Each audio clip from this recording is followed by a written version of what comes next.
Assalamualaikum warahmatullahi wabarakatuh. Perkenalkan, nama saya Dimas Putra Perdana, NIM C1018017. Di sini saya akan menjelaskan penelitian tentang udang faname yang berjudul kinerja pertumbuhan dan tingkat kelangsungan hidup udang faname Lithopenaus faname pada salinitas 30 ppt, 10 ppt, 5 ppt, dan 0 ppt. Latar belakang dari penelitian ini yaitu udang faname Lithopenaus faname merupakan salah satu komoditas perikanan yang sedang dikembangkan dalam usaha budidaya di tambak. Karena produktivitasnya tinggi, tercatat dari tahun 2004 sampai 2008 yang dihasilkan yaitu sekitar 394.091,8 ton per tahun. Dan meningkatnya permintaan pasar akan komoditas ini di luar negeri. Udang faname memiliki beberapa keunggulan, diantaranya dapat dipelihara dengan kepadatan tinggi, pertumbuhannya cepat, dan memiliki daya tahan yang tinggi terhadap serangan penyakit. Pengaruh lingkungan yang buruk dan komposisi udang faname lebih tinggi, sekitar 66-68% dibandingkan dengan udang windu, yang komposisi dagingnya hanya sekitar 62%. Di Indonesia, tambak untuk budidaya udang sebagian kosong karena merupakan tambak tradisional ataupun konvensional. Sebelum udang faname masuk di Indonesia pada tahun 2000, petambak masih membudidayakan udang windu sebagai komoditas unggulan. Namun, udang windu sering mengalami kegagalan panen akibat serangan penyakit, akibat virus, bakteri, dan jamur. Hal ini yang menyebabkan banyak tambak di Indonesia menjadi kosong, dan masuknya udang faname di Indonesia pada tahun 2000, maka tambak-tambak yang kosong dapat terisi dengan komoditas udang faname yang tahan terhadap penyakit.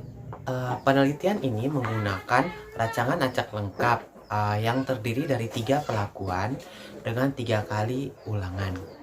Perlakuan yang diberikan ialah perbedaan salinitas selama 40 hari masa pemeliharaan pada saat larva udang berstadia pasca larva 20.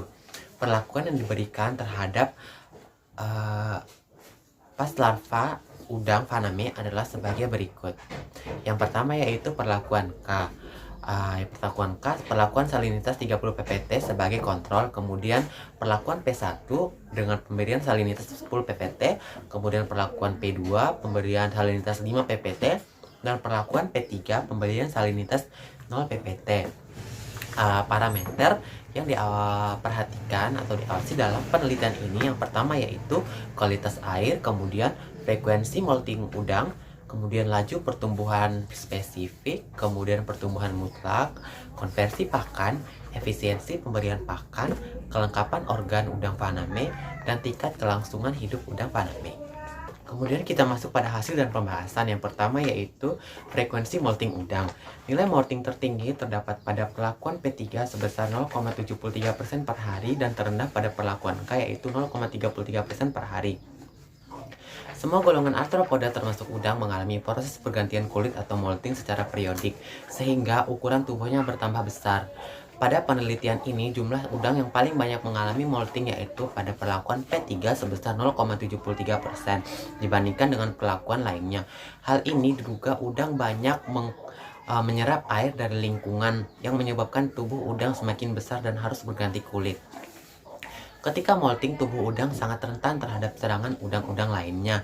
Di samping kondisinya masih sangat lemah dan kulit luarnya belum mengeras, udang pada saat molting mengeluarkan cairan molting yang mengandung asam amino, enzim, dan senyawa organik hasil dekomposisi parsial eksoskeleton atau cangkang yang baunya sangat merangsang nafsu makan udang. Hal tersebut bisa membangkitkan sifat kanibalisme udang yang sehat, sehingga dapat mempengaruhi tingkat kelangsungan hidup udang. Kemudian parameter kedua yang diamati yaitu nilai konversi pakan.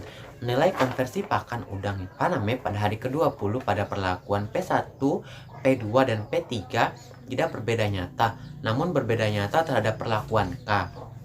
Sedangkan pada hari ke-40, setiap perlakuan menunjukkan perbedaan yang nyata di antara perlakuan yang lainnya. Nilai konversi pakan menunjukkan jumlah pakan yang dibutuhkan untuk membuat daging atau pertumbuhan. Di hari ke-20 masa pemeliharaan, nilai FCR perlakuan K berbeda nyata terhadap perlakuan P1, P2, dan P3. Namun pada hari ke-40 setiap perlakuan menunjukkan perbedaan yang nyata antar perlakuan. Yang pada salinitas rendah, udang faname mengkonversi pakan menjadi energi untuk mempertahankan hidup, pertumbuhan, dan molting, sehingga udang banyak membutuhkan suplai makanan. Selain itu, konversi pakan merupakan indikator untuk menentukan efektivitas pakan. Semakin kecil nilai konversi pakan yang dihasilkan, menunjukkan penggunaan pakan tersebut semakin efisien. Kemudian parameter ketiga yang diamati yaitu nilai efisiensi pemberian pakan. Nilai efisiensi pemberian pakan udang faname pada hari ke-20 pada perlakuan P1, P2, dan P3 tidak berbeda nyata, namun berbeda nyata terhadap perlakuan K. Sedangkan pada hari ke-40, nilai efisiensi pemberian pakan udang faname menunjukkan hasil yang berbeda nyata antara setiap perlakuan. Nilai efisiensi pemberian pakan berhubungan dengan nilai FCR. Semakin tinggi nilai FCR, maka efisiensi pemberian pakan akan semakin kurang baik. Sebaliknya, jika nilai FCR rendah, maka efisiensi pemberian pakan akan semakin baik.